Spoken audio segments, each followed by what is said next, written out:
గురుగారు ఏకాదశి నాడు ఉపవాసం చేయాలని మన సంప్రదాయం చెప్తుంది. అదే ఏకాదశి రోజున భోజన ద్వయం చేయాలని ఓ సంప్రదాయ శ్లోకం చెప్తుంది. దీన్ని ఎలా చూడాలి? ఇది ఒక చమత్కారమైనటువంటి శ్లోకం. ఆ సంప్రదాయ శ్లోకం ఏకాదశ్యాంతు భోజనద్వయం. ఇది విన్న వెంటనే మనకి ఏమనిపిస్తుందంటే, ఇదేమిట్రా, ఏకాదశి నాడు ఉపవాసం ఉండాలి, ఆ స్వామివారి పూజ చేయాలి, పవిత్రమైన శరీరంతో చెప్తూ ఉంటే నువ్వేమిటి భోజనద్వయం?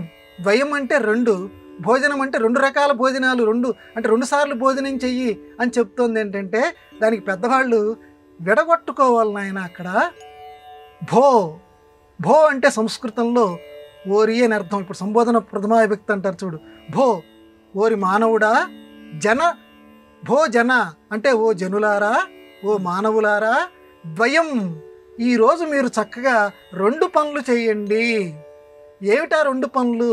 మొదటి పని ఏకహ ఉపవాసం, మొదటి పని ఉపవాసం చేయండి పరమ పవిత్రమైనటువంటి ఈ ఏకాదశి రోజు.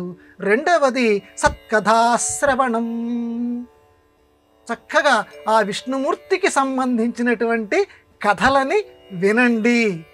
అది కానీ చమత్కారంగా ఆ శ్లోకంలో ఆ మహానుభావుడు ఏం చెప్పాడంటే, భోజనద్వయం, ఏకాదశి నాడు ఓ జనులారా రెండు రకాలుగా ఉండండి అని చెప్పడానికి భోజనద్వయం అనేసరికి మన వాళ్ళందరూ కూడా రెండు రకాల భోజనాలు అనుకుంటాం. కాదు, రెండు రకాలుగా ఉండాలి. ఒకటి ఉపవాసం, దాని గురించి మనం చెప్పుకున్నాం. రెండోది సత్కథాశ్రవణం, దీని గురించి కొంత చెప్పుకుందాం మనం.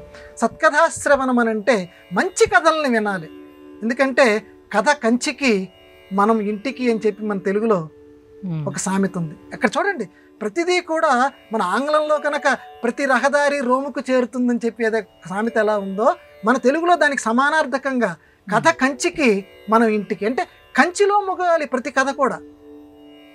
మనం ఇంటికి మనస్సు ఎప్పుడూ కూడా ఆ స్వామివారు ఉన్నటువంటి ఆ వైకుంఠం అనే ఇంటికి పోతుండాలి. కథ ఎప్పుడూ కూడా అంటే మన శరీర కథ, మన జీవితపు కథ ఎప్పుడూ కూడా కంచికి వెళ్ళాలి. కంచికి అని అంటే ఇక్కడ మోక్షానికి వెళ్ళాలి అని చెప్పి. ఏమిటి? సత్కథ వినాలి. మళ్ళీ ఏ కథ పడితే ఆ కథ వినకు. లౌకికంగా వాడు 16 లక్షలు సంపాదించేట, వాడు 1 కోటి సంపాదించేట, వాడు 2 కోట్లు సంపాదించేట కాదు.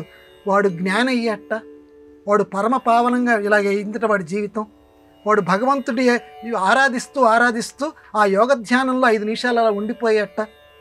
వాడు ఇవాళ చక్కగా వాడు పూజ చేస్తున్నప్పుడు మిగతా లోకాన్నంతా మర్చిపోయేట.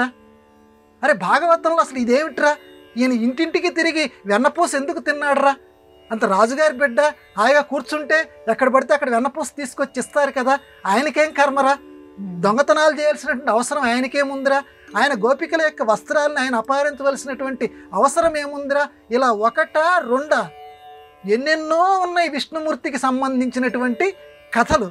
ఇలాంటి సత్కథాశ్రవణం మనమన్నా చదువుకోవాలి, లేదా ఎవరన్నా తెలిసినటువంటి వాళ్ళ దగ్గర, స్వామి ఈరోజు ముక్కోటి ఏకాదశి, వైకుంఠ ఏకాదశి, ఈరోజు 2 విషయాలు చేయాలని చెప్తుంది మన సంప్రదాయం. ఉపవాసం చేయాలని చెప్తోంది, సత్కథల్ని వినాలని చెప్తోంది. మొదటిది మేము ఉన్నాం, రెండోది మా చేత కాదు, నువ్వు కొంచెం చెప్పు స్వామి అని ఆచార్యుడి యొక్క సన్నిధిలోకి వెళ్ళి. ఎందుకనంటే పరీక్షిత్తు మహారాజు అంతటి వాడు తనంతటి తాను చదువుకోలేదమ్మా, సుకుడంతటి వాడిని అడిగాడు. ఎందుకల్ల గురుముఖత విద్య, గురుముఖతనే శ్రవణం చేస్తేనే మనకి ఆ ఫలితం ఎప్పుడూ కూడా మనకి లభిస్తుంది. కాబట్టి ఈరోజు మంచి కథల్ని వినండి. అది ఈ వైకుంఠ ఏకాదశి నాడు ఆ 2 కార్యక్రమాలు చేయమని ఈ భోజనద్వయం అనే చమత్కారంగా చెప్పారు.